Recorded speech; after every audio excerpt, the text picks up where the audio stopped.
کہتے کہ طواف زیارت میں نے 12 تاریخ کو مغرب سے پہلے کر لیا، صفا مرہ بعد تو ٹھیک ہو گیا، کئی دفعہ تو پوچھ چکے، اب ایک بار 100 دفعہ تو پوچھو نا۔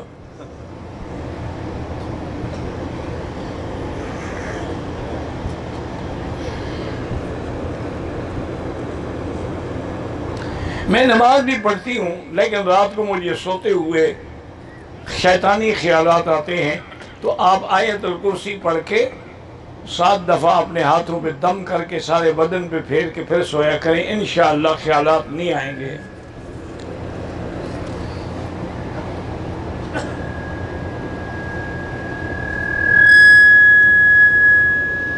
نماز میں ہر رکعت میں سورۃ اخلاص، پھر علم نشرح، پھر سورۃ فیل۔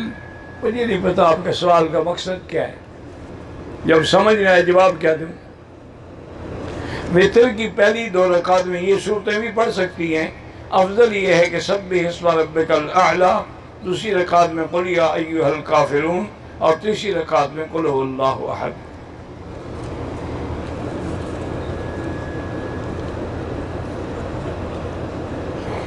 میں جب نماز پڑھتی ہوں مجھے محسوس ہوتا ہے کہ اللہ تعالیٰ نے مجھ سے دیکھنے سے اعراض کیا ہے، تو یہ بھی تو بڑی بات ہے نا کہ تمہیں اتنا بڑا مقام مل جائے، تم فکر پھر کیوں کرتی ہو؟ بہرحال اللہ تعالیٰ کسی اپنے بندے سے منہ نہیں موڑتے۔ اللہ تعالیٰ کی رحمت تو دشمنوں پر بھی متوجہ ہوتی ہے، کافروں پر بھی متوجہ ہوتی ہے، کتوں پر بھی متوجہ ہوتی ہے، ان کو کون روزی دیتا ہے؟ ان خیالات میں نہ پڑو، یہ محض وہم ہے۔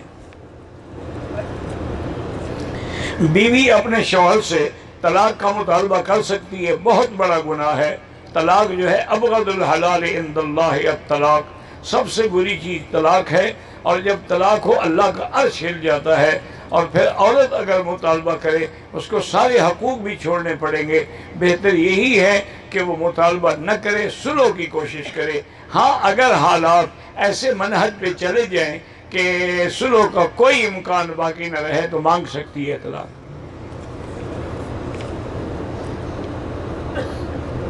دعا تقدیر کو بدل دیتی، وہی تقدیر میں لکھا ہوتا ہے کہ یہ دعا کرے گا تو میں بدل دوں گا۔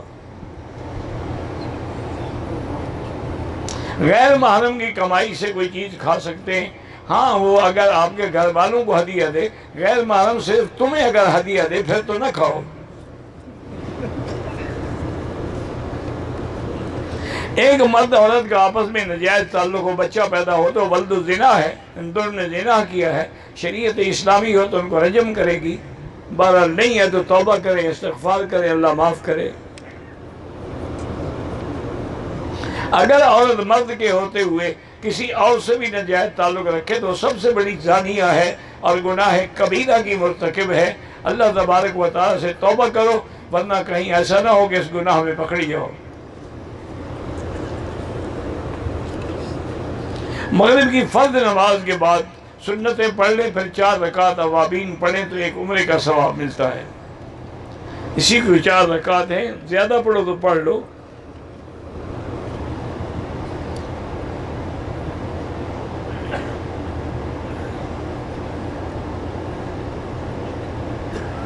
بہرحال فؤاد چودھری صاحب نے آپ کے اسی بیان پہ تنقید کیا ہے، بہرحال اللہ ہدایت دے ان کو بھی ہمیں بھی۔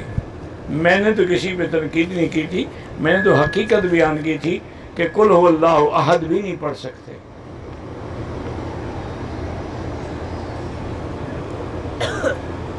میرے 800 سے زیادہ درہم گم ہو گئے ہیں، کسی حاجی کو اگر ملے تو برائے کرم وہ عزیزیہ بلڈنگ 821 میں واپس کر دیں، اللہ توفیق دے ان کو واپس کرنے کی۔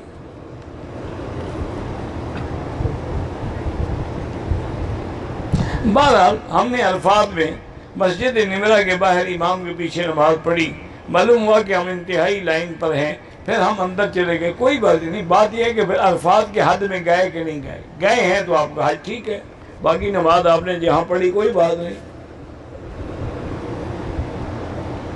میری 3 بیٹی ہیں جو آپریشن سے ہوتی ہیں، ڈاکٹروں کا کہنا ہے کہ آخری آپریشن ہے، بہرحال اللہ پاک آپ کی مشکل کو آسان فرما دے۔ روزانہ سورۃ فاتحہ 7 دفعہ پڑھ کے پانی پہ خود دم کر کے پیا کریں، اللہ مشکل حل کر دیں گے۔ میرا بیٹا حافظ قرآن ہے لیکن دنیاوی علم سے غافل، اللہ اس کو ہدایت دے، اللہ سب کی اولادوں کو صالح بنائے۔ میری بہن کی ٹانگ میں علق النساء ہے، بہرحال کسی حکیم سے دعا کرائیں، لیکن سب سے بہتر دوا زمزم ہے۔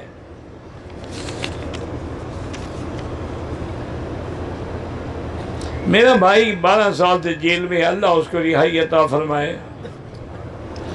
بہت سارے مسلمان جو ہیں انڈیا کی جیلوں میں ناحق پڑے ہیں، دعا کریں اللہ سب کو رہائی عطا فرمائے۔ میرا بیٹا، اس کو نیند نہیں آتی ہے، تو اللہ کے قرآن میں جو سورۃ الکہف کی آیت ہے فَضَرَبْنَا عَلَىٰ آذَانِهِمْ فِي الْكَهْفِ سِنِينَ عَدَدًا، یہ 21 دفعہ پڑھ کے اور درود شریف پڑھ کے رات کو سوئے تو نیند آ جائے گی۔ میرے پوتے کو بھی نیند میں ایسی بیماری ہے کہ اپنا گلا دبانے لگ جاتا ہے، یہ بیماری ہے، علاج بھی کرائیں، اور وہی جو میں نے کہا ہے کہ 7 دفعہ آیت الکرسی پڑھ کے دم کر کے پلائیں۔ انڈیا میں لڑکی نے عدالت سے والدین کے کہنے پہ خلع لیا ہے، ٹھیک ہے، لے سکتی ہے۔ ایک حج دونوں کے لیے نہیں ہوتا، یا والد کے لیے یا والدہ کے لیے۔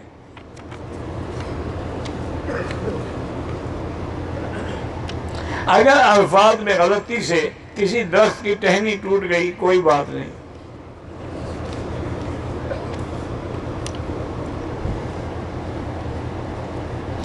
میری یوٹیوب چینل ہے، اس پر میں نعتیں پڑھتا ہوں، پیسے کماتا ہوں۔ وہ پیسہ مجھے ایڈ سے ملتا ہے جس میں میوزک بھی شامل ہو، بہرحال میوزک شامل ہو تو وہ پیسہ کمانا ناجائز ہے۔ میں نے عمرہ کیا، بال کاٹنا بھول گئی، پھر دوسرے ظہر کے وقت یاد آیا، ساری رات کمبل میں سوئی رہی، منہ پہ کپڑا پڑا رہا۔ بہرحال آپ نے چونکہ ساری رات بال نہیں کٹائے، کپڑا بھی استعمال کیا، کمبل بھی استعمال کیا، خوشبو والا صابن بھی اس طرح، تو دم پڑ گئی۔ میرا بیٹا ہے ملائیشیا میں، اس کا بیٹا بات نہیں کرتا، اللہ اس کو شفا عطا فرمائے۔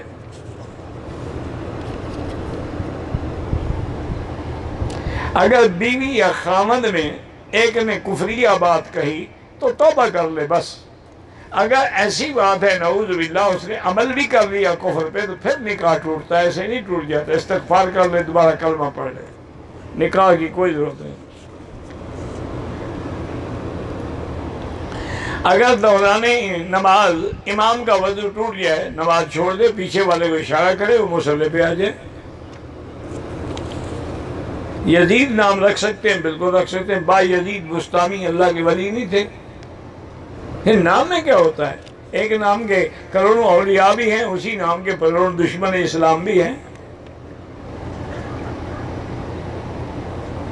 بالکل شیعوں کو بند کرنا چاہیے، لیکن کوئی پاسپورٹ پر لکھ کے بھیجو نا شیعہ۔ بہرحال مولانا طارق جمیل صاحب مریض ہیں، اللہ شفا عطا فرمائے۔ مسجد الحرام عورتوں کا اختلاط ہوتا ہے، بالکل، لیکن حضور کے زمانے میں بھی تھا، اس لیے اب کوئی حل نہیں ہے نا کہ کیا کریں۔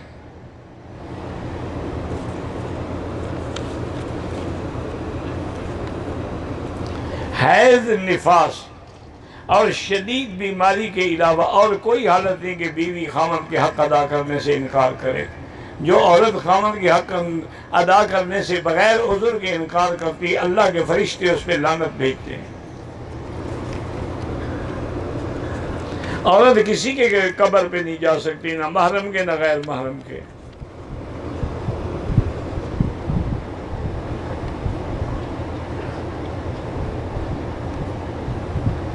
آپ کے چچا نے درخواست دی تھی حج کی، قرآن اندازی میں نام نہیں آیا، عمرے پہ آئے، مسجد نبی میں فوت ہو گئے، خلاص الحمدللہ کوئی ضرورت نہیں، لیکن اگر آپ ان کا حج بدل کرانا چاہیں تو کرا دیں، اچھی بات ہے۔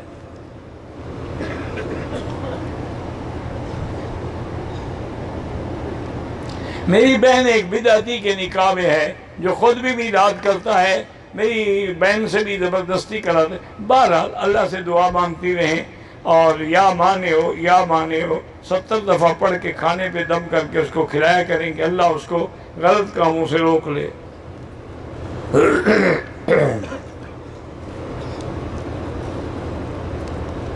بہرحال امام کے آگے جو کھڑے ہوں گے ان کی نماز نہیں ہوگی۔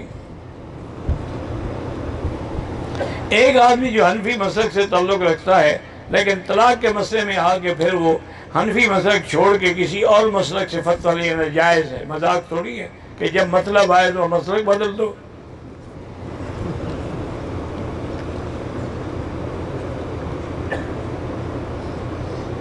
بہرحال جو بھی ناحق قید ہے اللہ ان کو رہائی عطا فرمائے۔ دوسری ایک بات یاد رکھو، یہ 3 طلاق کا جو مسئلہ ہے نا، یہ صرف حنفیوں کا نہیں ہے، چاروں اماموں کے نزدیک 3 یعنی امام ابو حنیفہ، امام شافعی، امام مالک، امام احمد بن حنبل، سب کے نزدیک ایک وقت میں 3 طلاق 3 ہوتی، وہ ایک نہیں ہوتی۔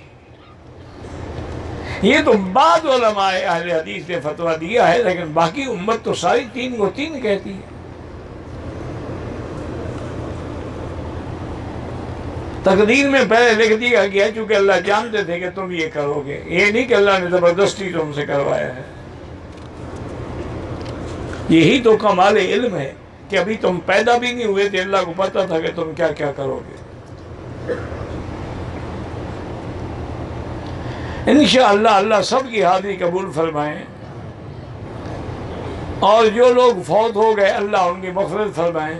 میرے بھی استاد سے مولوی غلام سرور صاحب، میں نے چھوٹی کتابیں ان سے پڑھی تھیں، بڑے نیک صالح آدمی تھے، ساری زندگی ان نے پھر ہماری مسجد میں گزاری، والد صاحب کے شاگرد تھے۔ ان کے بیٹا ہے مولوی انور، آج اس کا فون آیا تھا کہ میرا ایکسیڈنٹ ہو گیا اور میری ٹانگوں میں 2 جگہوں پہ فریکچر ہوا ہے، اللہ شفا عطا فرمائے۔ اسی طرح ہمارے بڑے پرانے ساتھی ہیں اقبال خان خاکوانی، ان پر بھی کوئی فالج کا اٹیک ہوا ہے، اللہ شفا عطا فرمائے، اللہ ہر بیمار کو شفا دے۔ آپ میرے لیے دعا کیا کریں، میری ہمشیرہ بیچاری وہ بھی مریضہ ہیں، اور میں آپ کے لیے کہ اللہ تمام عالم اسلام میں مسلمانوں کے جتنے بیمار ہیں ان کو شفا عطا فرمائے۔ میرے بیٹے کو انڈین گورنمنٹ نے دہشت گردی کے مقدمے میں گرفتار کیا، وہ تو ہیں ہی ظالم، مسلمانوں کو گرفتار نہیں کریں گے تو کیا کریں گے، لیکن یاد رکھیں ظلم نہیں قائم رہتا، ظلم آخر مٹ جائے گا اور کامیاب کشمیری ہوں گے۔ یہ اللہ کے حرم میں آپ میری بات نوٹ کر لیں، ظلم پھر ظلم ہے، بڑھتا ہے تو مٹ جاتا ہے، اور خون پھر خون ہے، بہتا ہے تو جم جاتا ہے۔ ان کا خون بھی رنگ لائے گا اور یہ ظالم خود مٹ جائیں گے۔ آپ اخباریں اٹھا کے پڑھ لیں، کشمیریوں پہ ظلم کرنے والے فوج کے بڑے بڑے افسروں نے خود کو گولیاں مار دی ہیں، خودکشی کر لی۔ کہ اتنا بڑا ظلم کہ ہم بے گناہوں پہ گولی چلائیں، اب تو وہ خود پاگل ہو رہے ہیں۔ آپ قریب ہے وقت، فکر نہ کرو، نصر من اللہ و فتح قریب۔ کوئی تصور کر سکتا تھا کہ یتیم مکہ جو ہے پھر مکے پہ فاتح بن کے آئے گا؟ جب حضور ہجرت پہ گئے تو آپ کے ساتھ کون تھا؟ صرف ابو بکر۔ جب مکہ کے فتح کے لیے آئے تو 10,000 کا لشکر ساتھ۔ تفہیم القرآن اچھی تفسیر ہے، لیکن اس میں بعض مسئلے مودودی صاحب مرحوم نے امت کے خلاف لکھے، اللہ ان کی مغفرت فرما دے۔ جو فوت ہو گئے ان کے بارے میں کوئی بری بات نہ کریں۔ باقی آپ نے اگر صحیح تجزیہ کرنا ہو تو آپ تفہیم القرآن بھی لے لیں اور معارف القرآن بھی لے لیں، ایک صفحہ اس کا پڑھیں پھر وہی صفحہ اس سے پڑھیں، تو انشاءاللہ چند صفحوں میں آپ کو پتہ لگ جائے گا کہ مودودی صاحب نے کیا کیا غلطیاں کی ہیں۔ اصل میں اس بیچارے کا بھی قصور نہیں ہے، وہ کوئی باقاعدہ علم کو باقاعدہ طریقے سے انہوں نے حاصل نہیں کیا تھا، وہ مطالعے سے عالم بنے۔ بہت بڑے عالم تھے، بہت بڑے اسکالر تھے، لیکن سٹڈی سے۔ جب استاد نہ ہو تو پھر بندے سے غلطیاں ہوتی ہیں۔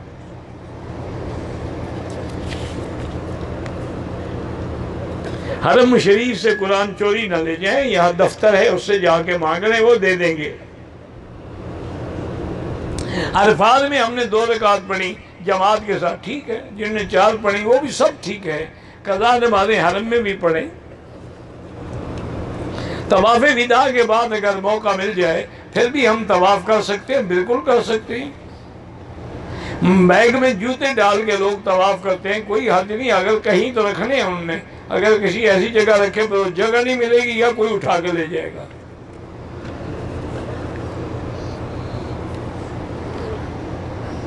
بہرحال کعبے کی دیواروں سے رگڑتے ہیں کفن یا رومال یا ٹوپیاں، یہ سب فضول باتیں ہیں، شریعت کے خلاف ہے۔ میرا بیٹا ہے، اس کی بار بار چوری ہو جاتی ہے، فضل الرحمان، بہرحال اللہ اس کی مال کی حفاظت کرے۔ اس کو بتائیں کہ سونے سے پہلے 7 دفعہ آیت الکرسی پڑھ کے اپنے پورے گھر کا حصار کر لیا کرے، پھر کوئی چور نہیں آئے گا۔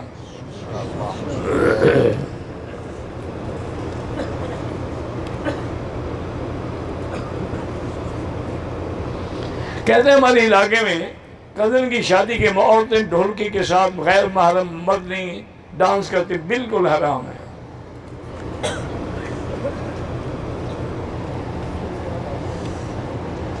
میری بچی 5 سال کی ہے، بڑا علاج کرایا، پیٹ میں کیڑے ہیں، اس کو زمزم پلائیں، انشاءاللہ ٹھیک ہو جائے گی۔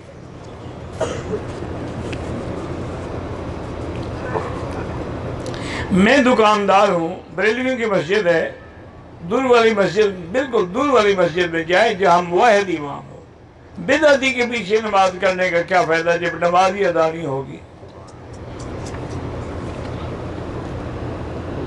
عبادت کے وقت ذہن میں جو خیال آتے ہیں وہ اللہ نے معاف کیے ہیں، کیوں فکر کرتے ہو؟ جو آتے ہیں وہ معاف ہیں، خود نہ لاؤ خیالات۔ اگر 15 دن سے زیادہ مکے میں مقیم ہے تو وہ مقیم ہے، نماز پوری پڑھے گا۔ طائف جائے گا تو پھر مسافر ہے، واپس آ کے پھر پوری نماز پڑھے گا۔ طائف سے عمرہ بھی ضروری ہے۔ نماز کے دوران یا طواف کے دوران بیماری کی وجہ سے پیشاب کے قطرے گرتے ہیں، انڈر ویئر پہنے یا پمپر باندھ کے رہیں، ہر نماز کے لیے نیا وضو کریں۔ خانہ کعبہ کو جائے نماز یا تسبیح لگانے سے کوئی فائدہ نہیں ہوتا۔ میرا نام محمد ریحان ہے، یمنا شہزادی بیٹے کا عبداللہ۔ اللہ سب کو صحیح طریقے سے دین اسلام پہ چلنے کی توفیق دے۔ طواف کے دوران نعت شریف پڑھ سکتے ہیں لیکن وہ نعت جس میں شرک کے کلمات نہ ہوں۔ لیکن جو حضور نے پڑھا ہے وہ تمہیں پسند نہیں ہے؟ تمہیں اپنی نعت پسند ہے؟ حضور نے طواف میں نعت پڑھی ہے یا سبحان اللہ پڑھا ہے؟ تو تمہیں اپنا کلام یعنی زیادہ پسند ہے نبی کے کلام سے۔ نیک لوگوں کو کشف یا الہام ہو سکتا ہے، بالکل ہو سکتا ہے، کوئی بڑی بات نہیں۔ اللہ چاہے تو کھول دے، اللہ چاہے تو نہ کھولے۔ اپنے آپ کو حنفی کہنا جائز ہے، جب اپنے آپ کو پنجابی اور سندھی کہنا جائز ہے تو حنفی کہنے میں کیا تکلیف ہے؟ نہیں، اپنے کوئی کہتا ہے میں سندھی ہوں، کوئی کہتا ہے میں مکرانی ہوں، کوئی کہتا ہے میں بلوچی ہوں، کوئی کہتا ہے میں جناب بزدار ہوں، کوئی خرزاد ہیں، کوئی خرکار ہیں۔ تو اگر حنفی کہہ دیا تو کیا ہو گیا؟ نکاح کرنے کے کتنے عرصے کے بعد رخصتی کر سکتے ہیں؟ بہرحال کوشش یہی کریں کہ جب نکاح ہو گیا لڑکے لڑکی کا جتنا جلدی ہو رخصتی کریں۔ اب وہ 6 مہینے بیچارے انتظار کرتے رہیں، کیا فائدہ؟ ماں کے نام پہ مسجد بنا رہا ہوں، اللہ کامیاب فرمائے۔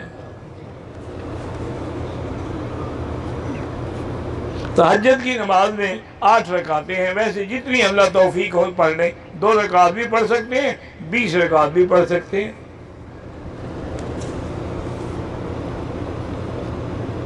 میں نے پہلے حج کیا ہوا ہے، اس بار جو حج کیا اپنی والدہ کو بخش دوں، آپ بخش دیں۔ اقرا کی والدہ بیمار ہے، اللہ شفا دے۔ ہر طواف میں رمل ضروری نہیں ہوتا، رمل وہاں ہوتا ہے جس کے پاس صفا مروہ دوڑنی ہو اور احرام باندھا ہوا ہو۔ مسجد نبوی میں عورت اعتکاف کی نیت کر کے نماز میں نوافل کے لیے رہ سکتی ہے۔ غار ثور اور غار ہرا میں ہم نے نفل پڑھ لی، کوئی بات نہیں۔ میں نے چہرے کے آگے کپڑا لٹکا کے عمرہ کیا، سعی کرنے کے بعد بلڈنگ جاتے وقت دوپٹے کا نقاب کر لیا، کوئی حرج نہیں۔ پاکستان میں آدمی موجود ہے، صحت مند ہے، اس کے لیے دعا کریں، اس کے لیے کہ اللہ اس کو نصیب کرے۔ بچوں کے لیے یہ بھی طواف کر کے یہ دعا کریں اللہ ان کو صالح بنائے، اچھا بنائے، والدین کا فرما بردار بنائے۔ دوران طواف نگاہ نہ ڈالیں، اتفاق سے کعبے پہ پڑ جائے کوئی حرج نہیں۔ مسجد عائشہ سے عمرہ ہو جاتا ہے، ایک عمرے کے بعد دوسرا عمرہ چاہے روز کریں، لیکن افضل یہی ہوتا ہے کہ بال نکل آئے تو پھر دوسرا عمرہ کریں۔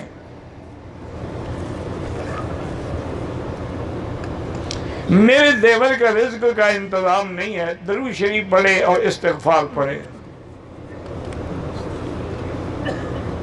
میری بھتیجی ہے مہرین اور 2 یتیم بچی ہیں نسرین اور مسرت، ان کو کہیں کہ 3 دفعہ روزانہ سورۃ الرحمن پڑھ کے دعا کریں، بہت جلدی رشتے ہو جائیں گے۔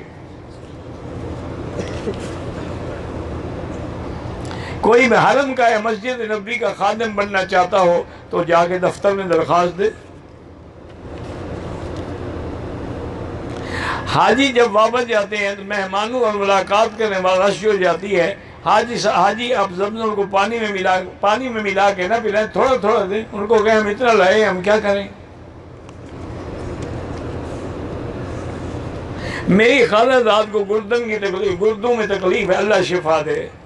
میرے کزن کو بھی گردوں کی دل کی بھی اللہ شفا عطا فرمائے۔ میری کزن کے بیٹے کو بھی بیماری اللہ شفا عطا فرمائے۔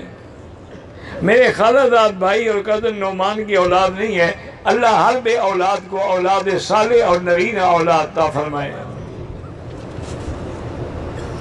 ماں احرام کے ساتھ اپنے بچے کو دودھ پلا سکتی ہے، کیا مانے ہیں بچہ مر جائے پیاسا؟ یہ کوئی مسئلہ ہے؟ کیوں نہیں پلا سکتی؟ خود پی سکتی ہے دودھ، تو بچے کو کیوں نہیں پلا سکتی؟ خود تو جوس کے ڈبے خالی کر گئے حاجی، ٹرکوں کے ٹرک خالی ہو گئے ہیں، بچے کے لیے مسئلہ پوچھ رہی ہے۔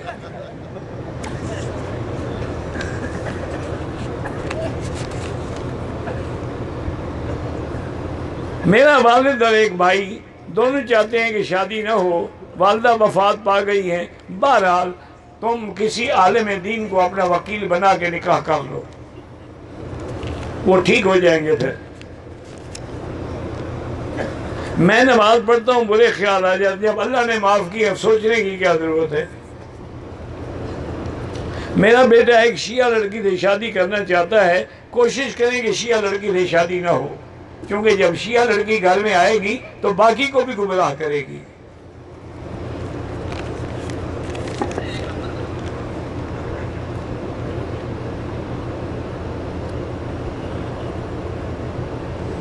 بہرحال مسجد نبوی کے باہر جو نماز ہے وہ اس نماز میں لازمی مسجد کے اندر تکبیر اولیٰ میں شریک ہو۔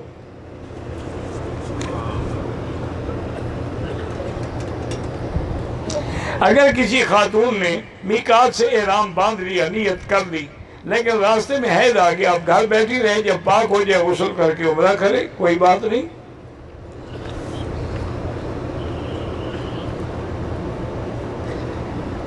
میرے شوہر کو دین کے بارے میں سب معلوم ہے، علیحدہ گھر نہیں لے کر دے رہے ہیں، بہرحال ضروری بھی نہیں کہ علیحدہ گھر دیں، اگر آپ کو مشترکہ گھر میں تکلیف ہو تو پھر ان کو چاہیے کہ آپ کو علیحدہ گھر لے کے دیں۔ میرے دوست کی بیوی نے اس کی داڑھی پکڑ کے کہا کہ اس کو صاف کر دو، دوبارہ کلمہ پڑھے، توبہ کرے، استغفار کرے، ورنہ ایمان چلا جائے گا۔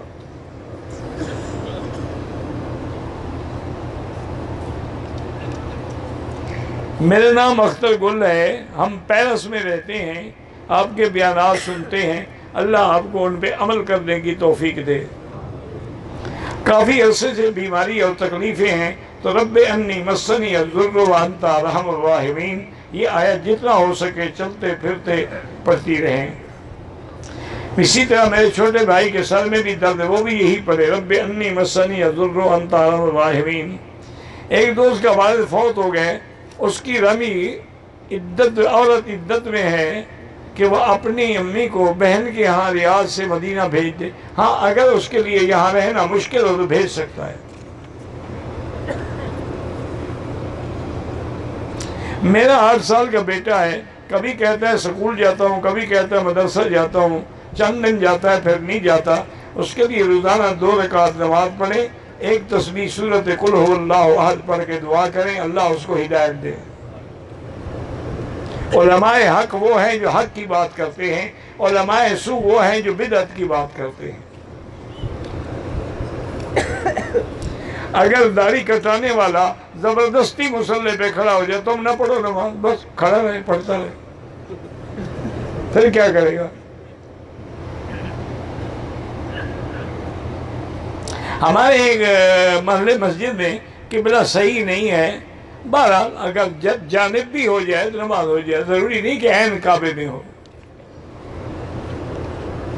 صدقہ کی نیت سے روزانہ کچھ رقم جمع کرتے ہیں، کسی ضرورت مند کو دے دیتے ہیں، اور مجبوری میں اس جمع کی ہوئی رقم کو استعمال کرنے کے بعد ہاں کر کوئی نہیں کر دیں، اتنی پھر جب اللہ دے تقریر صدقہ کر دیں۔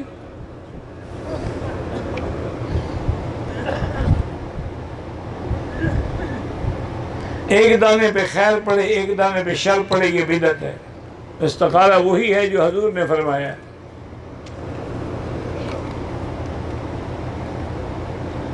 جب حضرت عثمان بن عفان کی شہادت 18 ذی الحجہ کو ہو گئی، عید نہیں منائی، کون سی عید؟ کو پتہ بھی لگے نا کون سی عید؟ 18 ذی الحج کو تو کوئی عید ہوتی نہیں، عید تو 10 ذی الحج کو ہوتی ہے۔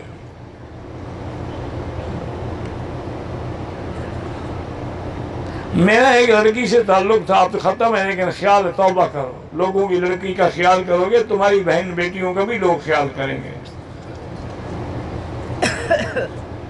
2 بچے میں نے گود لیے، بالکل ثواب ملے گا۔ میرے والد بیمار ہیں، اللہ شفا عطا فرمائے۔ والضالین یا الضالین پڑھو، جہرے والے دالین نہ پڑھو۔ میں نے حرم میں سیب کھایا، سیب کو میرے دانت کا خون لگا ہے، بہرحال کوئی حاضری نماز ہو گئی، اندھا احتیاط کرو۔ حضور کے روضے پہ کھڑے ہو کر بھی حضور سے دعا نہیں مانگتے، دعا اللہ سے مانگی جاتی ہے کہ اللہم ارزقنا شفاعت نبی، کہا کہ یا اللہ ہمیں اپنے محبوب کی شفاعت نصیب فرما۔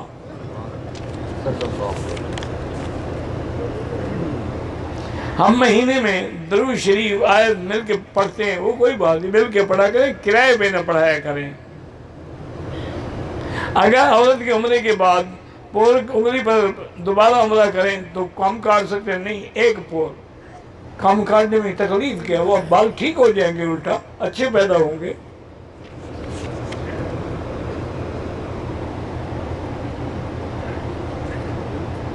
چالیس دن کی ترتیب رکھی گئی ہے، کون سی 40 دن کی؟ یعنی تبلیغ والی، وہ تو قرآن میں ہے، وَتَمَّ مِيقَاتُ رَبِّهِ 40 لَيْلَةً، حضرت موسیٰ نے بھی 40 راتیں لگائیں۔ باپ کی جائیداد میں بیٹی کا حصہ ہے، بالکل ہے، بیٹی کے فوت ہونے کے بعد اس کے بچوں کو حصہ ملے گا، نانی کی جائیداد میں حصہ نہیں ملے گا۔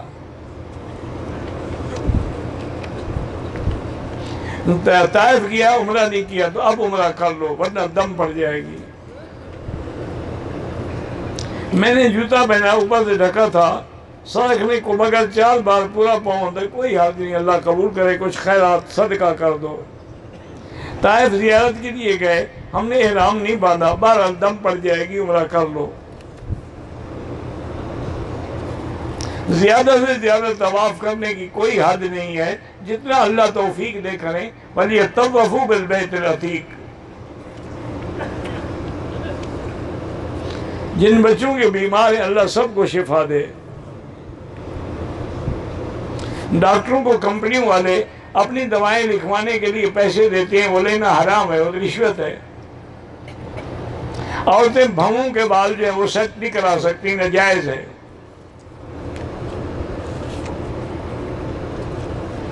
کسی کو بار بار پیشاب آتا ہو، انڈر ویئر رکھے، ہر نماز کے لیے نیا وضو کرے۔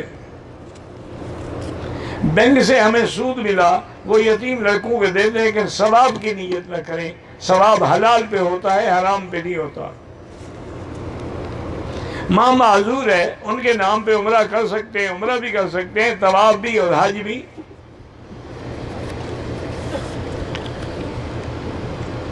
حرم کے حدود موجود ہیں، پورا مکہ حرم میں ہے۔ عورتیں نماز گھر میں پڑھیں تو افضل ہے، لیکن حرم میں آئیں تو منع نہیں کریں گے۔